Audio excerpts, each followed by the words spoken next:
홍변의 회생 파산 들어와! 안녕하십니까. 회생파산 들어와 홍인섭 변호사입니다. 오늘은 개인회생 변제계획안 작성 원칙 5가지 중 변제계획의 공정형평의 원칙과 수행 가능성의 원칙을 알려드리겠습니다. 변제계획의 공정형평의 원칙이란 우선권이 있는 채권은 우선적으로 변제하고 동등한 채권은 동일하게 취급하고 후순위 채권은 후순위로 변제하여 권리의 우선순위에 맞게 변제계획을 작성해야 한다는 원칙을 말합니다. 개인회생 사건에서 채권은 개인회생 재단 채권과 개인회생 채권으로 나누어집니다. 그 중에서 먼저 개인회생 재단 채권을 설명해 드리겠습니다. 개인회생 재단 채권은 개인회생 절차의 수행에 필요한 비용을 지출하기 위하여 인정된 채권으로서 채무자회생법에 의하여 인정되는 채권을 말합니다. 대표적인 개인회생 재단 채권은 회생위원에게 지급할 보수와 회생위원이 지출한 비용, 개인회생 절차 개시 결정 당시 아직 납부기한이 도래하지 아니한 원천징수하는 조세, 부가가치세 등 채무자가 고용한 근로자의 임금, 퇴직금 및 재보상금 등이 이에 해당합니다. 개인회생 재단 채권 중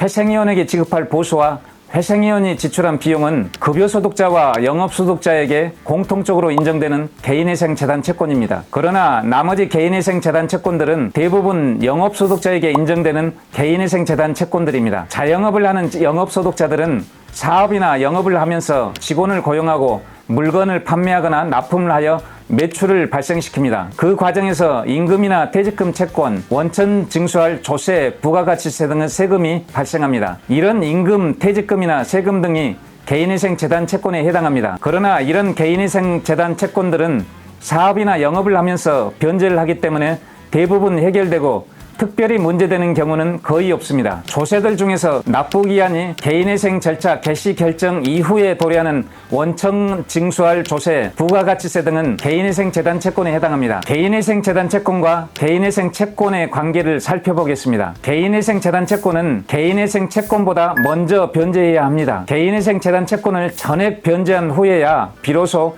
개인회생 채권을 변제할 수 있게 됩니다. 개인회생 재단 채권을 전액 변제하지 않았는데도 불구하고 개인회생 채권을 일부분이라도 먼저 변제한다는 내용으로 변제계획안을 작성한다면 공정형평의 원칙을 위반하게 됩니다. 채무자는 개인회생 변제기간에 관계없이 채무자의 일반 재산으로 개인회생 재단 채권을 수시로 변제해야 합니다. 월 가용소득이 아니라 채무자의 일반 재산으로 개인회생 재단 채권을 전액 변제해야 합니다. 반면 개인회생 채권에 대해서는 개인회생 변제기간 동안 월 가용소득으로 변제해야 합니다. 다음은 개인회생 채권을 알아보겠습니다. 개인회생 채권은 원칙적으로 개인회생 절차 개시 결정 전의 원인으로 생긴 재산상의 청구권을 말합니다. 개인회생 채권에는 우선권이 있는 개인회생 채권, 일반 개인회생 채권, 후순위 개인회생 채권 이렇게 세 가지가 있습니다. 첫째, 우선권 있는 개인회생 채권은 조세와 4대 보험료가 있습니다. 국세, 지방세, 관세 등의 조세와 건강보험료, 국민연금보험료, 고용보험료, 산재보험료 등의 4대 보험료가 우선권 있는 개인회생 채권에 해당합니다. 조세가 우선권 있는 개인회생 채권에 해당하려면 개인회생 절차 개시 결정 전에 조세가 성립되어 있을 것과 개인회생 절차 개시 결정 전에 납부기한이 도래할 것을 필요로 합니다. 만약 조세의 납부기한이 개인회생 절차 개시 결정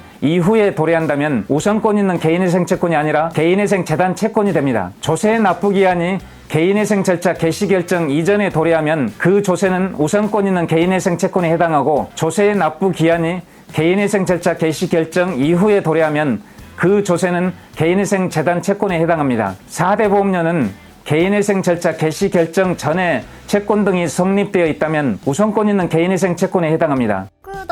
둘째, 일반 개인회생 채권은 개인회생 절차 개시 결정 전의 원인으로 생긴 재산상의 청구권인데 우선권 있는 개인회생 채권보다 후순위 지위에 있지만 후순위 개인회생 채권보다 선순위 지위에 있는 일반 개인회생 채권을 말합니다. 대부분의 개인회생 채권이 일반 개인회생 채권에 해당합니다. 일반 개인회생 채권의 전형적인 예로는 금융기관 등의 채무자에 대한 대여금 채권, 신용카드 회사의 채무자에 대한 신용카드 이용대금 채권, 상거래 업체 등의 채무자에 대한 물품대금 채권 등이 이에 해당합니다. 셋째, 후순위 개인회생 채권은 원칙적으로 개인회생 절차 개시 결정 후의 이자, 개인회생 절차 개시 결정 후에 불이행으로 인한 손해배상액 및 위약금, 개인회생 절차 참가비용, 벌금, 과료, 형사소송 비용, 추징금 및 과태료 등이 이에 해당합니다. 채무자는 개인회생 변제 기간 동안 우선권 있는 개인회생 채권을 전액 변제해야 하고 그 후에 일반 개인회생 채권을 전부 또는 일부 변제해야 합니다. 후순위 개인회생 채권은 일반 개인회생 채권이 전부 변제된 후에야 비로소 변제를 받게 되므로 실무상 개인회생 사건에서 후순위 개인회생 채권이 변제되는 경우는 거의 없습니다.